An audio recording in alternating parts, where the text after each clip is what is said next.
Hi guys, welcome back to the next episode of Director's Chair Table in the King's World of Matthew Vaughn. So let's get into it.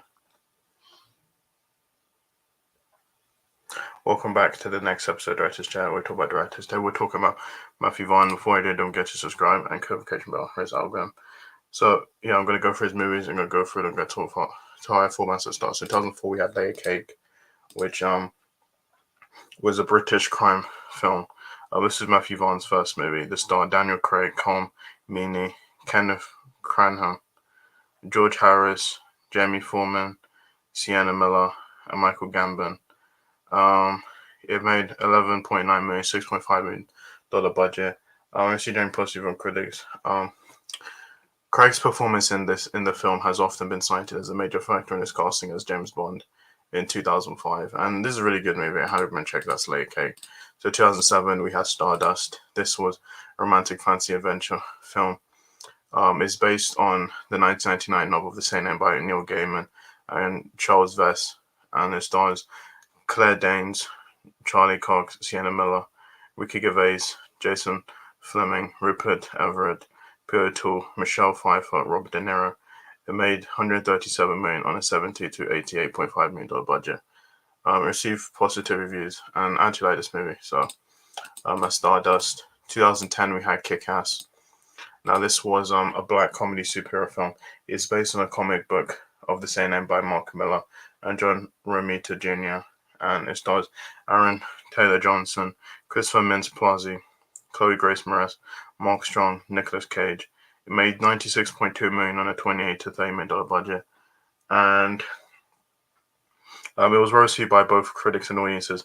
There was a sequel in 2013 called Kick-Ass 2, which that was not directed by Matthew Vaughn, and Vaughn announced his intention to reboot the series, which I like this movie. I prefer this one much better, Kick-Ass 2.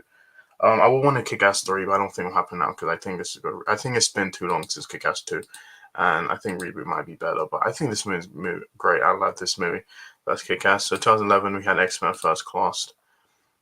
This was a superhero film. It's the fourth main line installment in the X-Men film series, and the fifth installment overall. It stars James McAvoy, Michael Fassbender, Ross Byron, Jennifer Lawrence, January Jones, Olivia Platt, Kevin Bacon. It made $353.6 million, $160 million budget. It was a box office success, becoming the seventh highest grossing film in the series, and received positive from critics and audiences who praised acting, particularly McAvoy and Fassbender, screenplay, direction, action scenes, visual effects, and musical score. The film's success repopularized the X-Men film character with various installments following, including a number of sequels focusing on young iterations of the X-Men characters. And I like this movie, and I think it's great. I think it's one of my second favorite X-Men movie after Days of Future Past. So I'm ready to check it out. Also has X-Men First Class.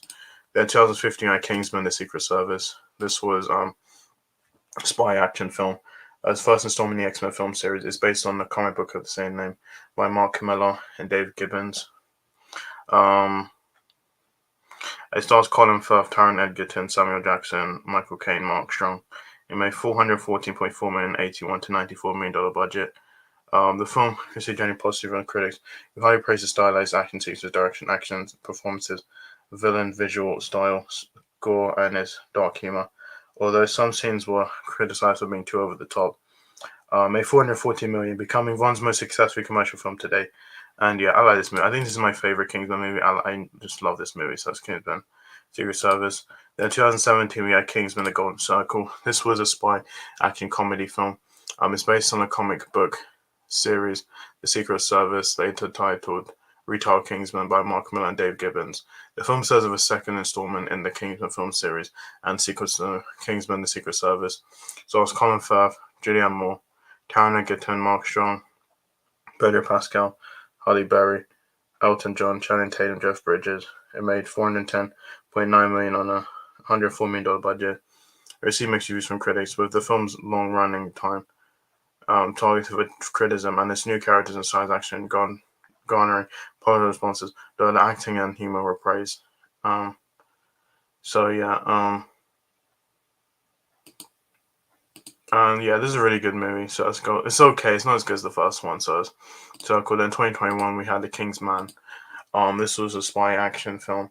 It's the third installment in the Kingsman film series, and it is a sequel to Kingsman. It is a prequel to Kingsman Secret Service and Kingsman The Golden Circle.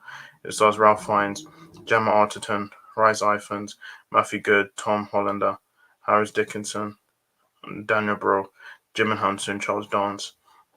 It made 126 million on $95 to $100 million budget. It received mixed reviews, and it was a box office bomb.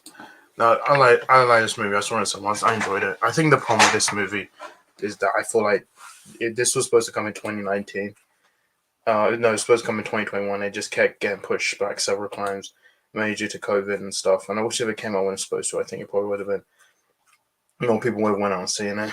And then finally in 2024, we're going to get Argyle, which is an upcoming spy action thriller. It's based on the yet to be released novel of the same name by first time author Ellie Conway. It's going to star Henry Cavill, Sam Rockwell, Bryce Dallas Howard, John Cena, Dua Lipa, Ariana DeBose, Rob Delaney, Bryan Cranston, Catherine O'Hara, Samuel Jackson. Will release February 2nd, 2024 in theaters. It will be on Apple TV, but I don't know. I don't know what day it's going to be on Apple TV, so I'm looking forward to this. And so yeah, that is Matthew Vaughn. I don't think he's made bad. I think all of them are good. And so that's the King's World and Matthew Vaughn. Guys, so much my videos. My next one. Bye.